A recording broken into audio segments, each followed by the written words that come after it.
50,000 feet. You know, for a commercial airliner, that's just a little bit higher than your standard cruising altitude. But for the crew of Apollo 10, 50,000 feet was the absolutely terrifying, rock-skimming distance they reached right above the surface of the moon. And they did all of that without ever actually touching down.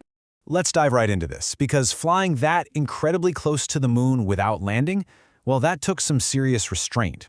In fact, Lunar Module pilot Eugene Cernan famously joked about NASA's mindset heading into this flight. He said, "Don't give those guys an opportunity to land because they might." The joke, of course, being that NASA intentionally short-fueled their spacecraft because they literally didn't trust this highly ambitious crew. They figured the guys just wouldn't be able to resist the temptation to go all the way and make history. Welcome to The Explainer. Today, we're looking at a mission that honestly gets overshadowed a lot by the historic flight that came right after it. But Apollo 10 was so much more than just a simple practice run. It was the ultimate, ultra-high-stakes dress rehearsal for the moon landing. I mean, this was a perilous mission that pushed human capability, spacecraft engineering, and orbital mechanics to their absolute limits. Make no mistake, if this flight failed, Apollo 11 absolutely was not happening. When you look at the men chosen for this monumental task, the level of experience is it's staggering. Actually, Apollo 10 and Apollo 11 were the only Apollo missions where the entire crew were already spaceflight veterans. For this flight, we had Thomas Stafford as commander, John Young as command module pilot, and Eugene Cernan as lunar module pilot. Oh, and as a quick bit of trivia for you, because preparations for Apollo 11 had already started over at Pad 39A, this actually became the only Saturn V to ever launch from Pad 39B. Kind of a neat little detail, right?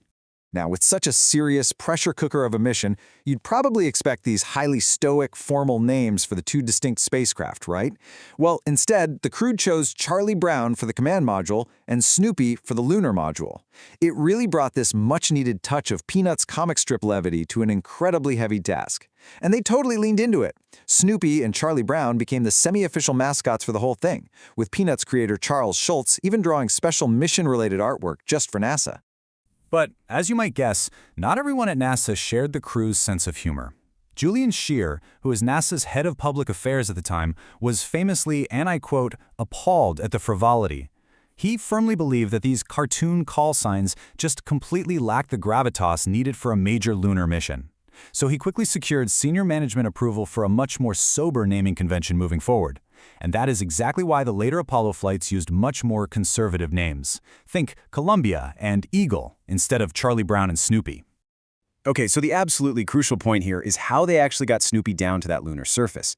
Let's walk through this rapid, super complex sequence of orbital maneuvers.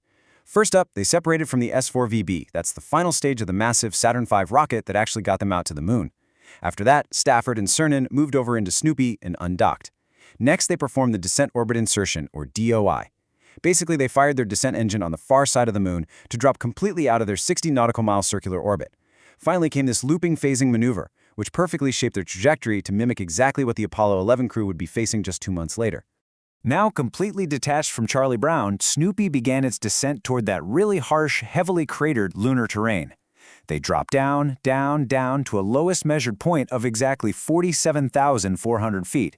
And that number is key, because this was the precise boundary where powered descent for an actual landing would normally kick in. So there they were, skimming the unknown, actively testing their landing radar, and gathering vital stereo photography of their planned landing site in the Sea of Tranquility. And while Stafford and Cernan were down there literally buzzing the lunar mountains, command module pilot John Young was tracking his crewmates from orbit high up above. He radioed mission control with this incredibly evocative update. He said, "They're down there among the rocks, mumbling about the boulders." I just love that quote. It perfectly grounds the intense, technical precision of this descent into a very human, completely awestruck moment. You really get a sense of the sheer scale of what they were witnessing down there. But unfortunately, this awe-inspiring view quickly spiraled into an absolute nightmare scenario. When it was time to drop the descent stage and fire the ascent engine to get back to Charlie Brown, they hit a massive problem. The separation maneuver was driven by the abort guidance system, right? Well, a mode control switch had inadvertently been left in auto instead of attitude hold. And because of that one simple incorrect switch configuration, the guidance system aggressively tried to point the ascent stage directly at the command module above them. Almost instantly, the spacecraft violently tumbled completely out of control. You have to understand, in the low gravity of the moon, tumbling at that close proximity to the surface is insanely dangerous. Commander Stafford had to react instantly. He grabbed manual control, actively fighting against this runaway automated system. And as they desperately battled to stabilize the wildly spinning module, this really intense, expletive-laden outburst was broadcast directly back to Earth over an open microphone. As Stafford recalled later on, they simply forgot they were on a hot mic. So for a few terrifying seconds, Apollo 10 was strictly X-rated. But thankfully, Stafford's rapid-fire, expert piloting managed to regain stability and completely saved the mission. And this brings us right back to that famous joke Eugene Cernan made about why they couldn't just go ahead and land. The popular myth floating around is that NASA intentionally short-fueled the lander to actively stop a rogue landing attempt by the crew. But the reality? Well, it was just an absolute engineering necessity. To accurately simulate the exact weight the ascent stage would have after burning its main engine to lift off from the lunar surface, Apollo 10's lunar module simply could not carry a full load of propellant. If they had actually landed, there's no way they would have had the fuel to get back into orbit. They would have been stuck. So with the crisis finally averted and the ascent engine successfully fired, Snoopy entered an 83 by 20 kilometer orbit and slowly started catching up with Charlie Brown. Through a really precise series of intermediate maneuvers, they executed a flawless lunar orbit rendezvous. And this was it, the moment of truth. This critical success perfectly validated all of the complex radar tracking, the visual sightings, and the orbital mechanics required for the upcoming Apollo 11 landing.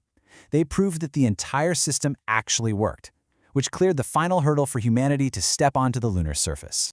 But get this, Apollo 10 wasn't quite done breaking records just yet. After discarding Snoopy and wrapping up their lunar observations, the crew fired their main engine to head back home. And during their fast-track return to Earth, they reached an absolutely blistering speed. We're talking 39,897 kilometers per hour. That's nearly 25,000 miles per hour. According to the Guinness World Records, to this very day, that remains the absolute highest speed ever attained by a manned vehicle. Mind-blowing, right?